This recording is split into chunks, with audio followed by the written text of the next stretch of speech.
Olá, eu sou a professora Priscila Ferraz e hoje nós vamos ter uma aula sobre regionalização do espaço mundial.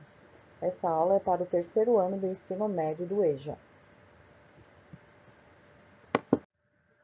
O que significa regionalizar? Nós temos várias formas de regionalizar um espaço. Então, significa dividir ou agrupar suas partes em regiões de acordo com as suas características comuns. Então, podemos dividir de acordo com o clima, de acordo com a vegetação, de acordo com o solo, de acordo com a sociedade, com a produção de riqueza, com o tipo de cultura.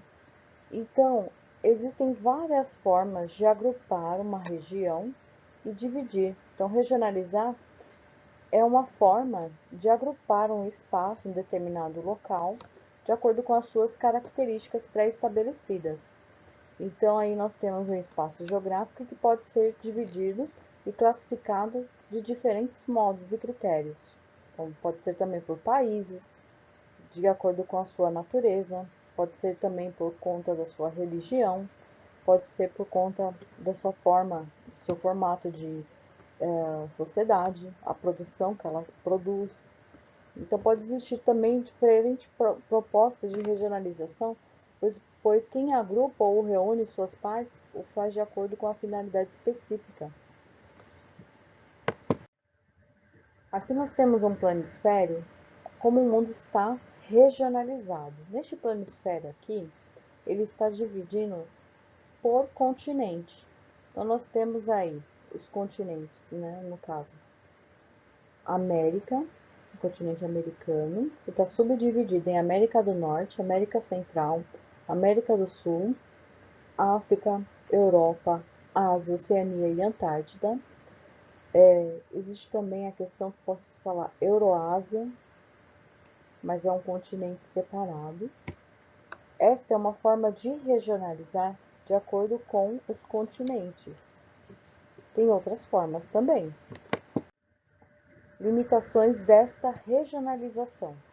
Os continentes são grandes extensões de terras emersas cercadas por oceanos e mares. Tradicionalmente, considera-se que são 6 continentes: América, África, Europa, Ásia, Oceania e Antártida. O parâmetro normalmente utilizado para definir continente considera-se extensões de terras maiores que a Groenlândia. Então, tem um padrão. Para ser continente, tem que ser maior que a Groenlândia. A Europa, geograficamente, é uma península de um continente denominado Euroásia, e é só considerada continente em virtude de ter sido o berço da civilização ocidental. Oceania é um continente formado por vários arquipélagos e não uma grande extensão de terra cercada por mares ou oceanos. A Groenlândia é considerada a maior ilha do mundo, com 2.175.600 km². É um território autônomo da Dinamarca. Já a Austrália, com seus 7.682.300 km², não é considerada pela maior parte dos geógrafos como uma ilha, mas como porção continental da Oceania, devido à sua grande dimensão.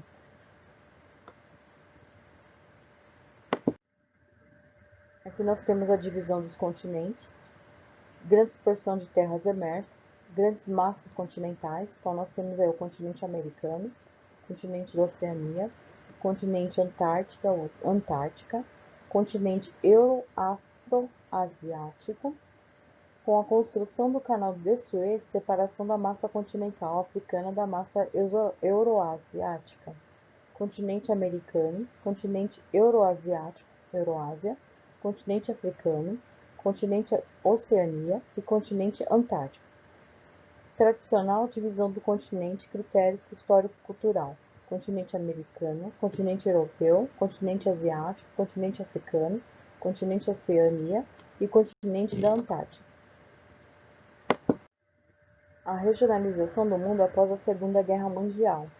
Aqui nós temos a regionalização por sistemas políticos e econômicos, então bloco capitalista e bloco socialista, a ordem mundial bipolar, no período de 1945 a 1991. Então, os países que eram capitalistas e os países que eram socialistas, ou seja, os países que eram a favor dos Estados Unidos e os países que eram a favor da antiga União Soviética. Aí, pelo mapa, dá para observar que os países que eram a favor do capitalismo estão na coloração verde e os países que eram a favor do socialismo estão na coloração rosa. Então, essa era uma outra forma de regionalizar o mundo após o período da Segunda Guerra Mundial. Aí nós temos a forma de regionalizar para o sistema político, econômico e nível de desenvolvimento. Então, primeiro, segundo e terceiro mundo, em período de 1989. Então, seriam os três mundos. Primeiro mundo, países capitalistas e desenvolvidos. Segundo mundo, países socialistas. E terceiro mundo, países capitalistas e subdesenvolvidos, aqueles que não eram industrializados ainda, como no caso, países que eram bem industrializados, como Estados Unidos, Canadá, França, Reino Unido, Austrália, Japão. No caso do Brasil, ele ficaria em terceiro mundo porque tem industrialização, mas não seria com um nível de desenvolvimento elevado. E os socialistas seriam os países que adotavam um regime socialista da antiga União Soviética. E a regionalização por nível de desenvolvimento socioeconômico, países desenvolvidos e países subdesenvolvidos. Aí nós temos a linha de divisão norte e sul. Essa linha de divisão, né, seria aquela linha como se fosse a linha do Equador dividindo, né, no hemisfério norte e hemisfério sul. Só que nessa linha, o que acontece? A Austrália ficaria como países desenvolvidos. E é o único país do hemisfério sul que estaria na linha do desenvolvimento. Os demais países, né, no caso, ficariam na linha do subdesenvolvido. Então, a maior parte dos países desenvolvidos estaria acima da linha do Equador, ou seja, no hemisfério norte, e os países subdesenvolvidos abaixo da linha do Equador, ou seja, no hemisfério sul. E pela linha, né, dá para traçar o hemisfério norte, países desenvolvidos, países ricos, industrializados, e no hemisfério sul, os países em subdesenvolvimento, com pouca industrialização, nível da população baixo, né? Então não se considera a linha do Equador como marco divisório, mas as condições socioeconômicas dos países. Então, era uma forma de regionalização muito limitada, né? Então poderia ter como uma consideração não muito certa em relação ao nível de desenvolvimento socioeconômico de cada país. Os países emergentes, também chamados de economias emergentes ou de países em desenvolvimento, são aqueles classificados como subdesenvolvidos e que, no entanto, apresentam um relativo desenvolvimento econômico e social em comparação com as das nações mais pobres do planeta. São países que possuem níveis médios ou até um pouco elevados de desenvolvimento humano, bem como um certo nível de industrialização e crescimento econômico, embora seja praticamente impossível generalizar dados e informações semelhantes para todos os países inseridos nessa classificação.